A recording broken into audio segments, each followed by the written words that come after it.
विद्यमान ठेवून एक दिवस 5 राज्यस्तरीय अहिराणी साहित्य संमेलन निमित्तातून व्यासपीठावर उपस्थित या पठा मान्यवर व आठे जमेल बठा खानदेशवासियांना मी मनथाईन स्वागत करस.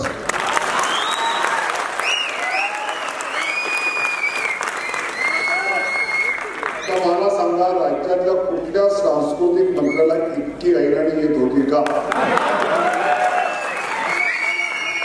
आता पहिला सांस्कृतिक मंत्री आहे की ज्याला एवढी अहिराणी किमान 4 वाक्य येतात. त्याच्या काळात अहिराणीचा वाढ आणि वृद्धिंगत झाल्याशिवाय राहणार नाही.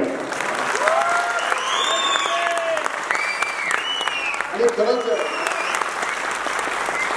या राज्याचा शैक्षणिक उच्च तंत्र शिक्षण आणि सांस्कृतिक मंत्री म्हणून मी सांगू इच्छितो की अहिराणी ही बोली भाषेतना आताच्या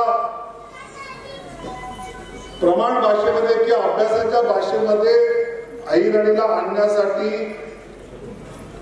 आम्ही या विविध विद्यापीठांच्या माध्यमातून जर कोणी तरुण त्याच्यावर रिसर्च करणार असतील, संशोधन करणार असतील, तर त्याला राज्य सरकार मार्फत शिष्यवृत्ती देण्याची घोषणा इथे करतो. आणि खरंच आहे, मी मागे केव्हा तरी एक 8-10 वर्षापूर्वी एक बातमी वाचली की अंदमानच्या एका बेटावर एक 108 वर्षाच्या महिलेचं निधन झालं. आता 108 वर्षाच्या म्हाताऱ्या वृद्धेचं निधन ही तशी मोठी बातमी नाही आहे, 100% जास्त झाली. पण त्याची बातमी ही होती की त्या अंदमानच्या बेटावर बो नावाची बोली भाषा येणारी ती शेवटची महिला होती किंवा शेवटचं व्यक्ती होती.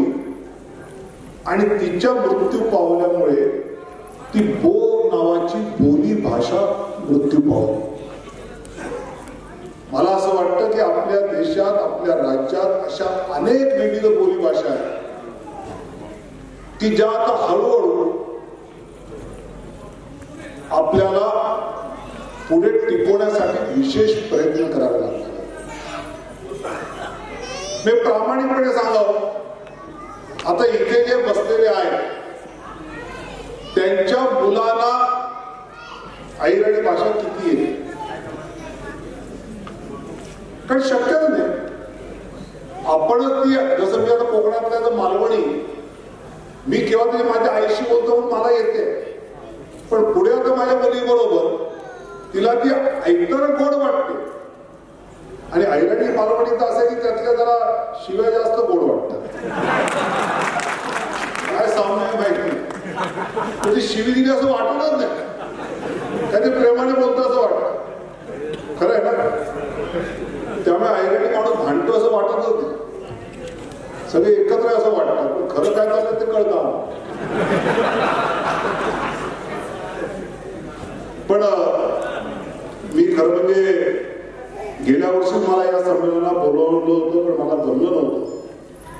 पण या वर्षी अतिशय मनापासून या संमेलनाला येताना खरंच मनात प्रामाणिक इच्छा ही आहे की जे इतकं मोठं साहित्य आम्हाला या सगळ्या मान्यवरांनी दिलं, ज्या भाषेला दिलं, ज्या भाषेमध्ये अनेक वेगवेगळ्या प्रकारचं समाज प्रबोधन झालं, साहित्य निर्माण झालं, अशा भाषेला अधिक सुखीचे दिवस हे खऱ्या अर्थाने येत्या काळात कसे आणता येतील याबाबतची चर्चा तुम्ही आज या संमेलनाच्या निमित्ताने करा, हा मला विश्वास आहे. आणि खरं म्हणजे आज स्वातंत्र्यवीर सावरकरांची जयंती आहे आणि स्वातंत्र्यवीर सावरकरांनी नेहमी अशा सगळ्या स्वदेशी गोष्टींचा प्रचंड आग्रह धरला की ज्या आपल्या मातीत इतक्या चांगल्या गोष्टी आहेत त्या गोष्टी खऱ्या अर्थाने पुढच्या पिढीपर्यंत नेण्याचं काम आपण सर्वांनी करावं.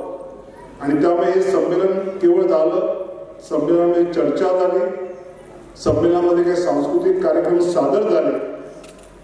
ते झाल्यानंतर संमेलनाचे जे सगळे आयोजक आहेत त्या सर्वांनी या संमेलनाचे जे अध्यक्ष गीता पिंगळे सर, जे आमच्या एका शाळेचे शिक्षक आहेत आमच्यामध्ये राज्य सरकारच्या,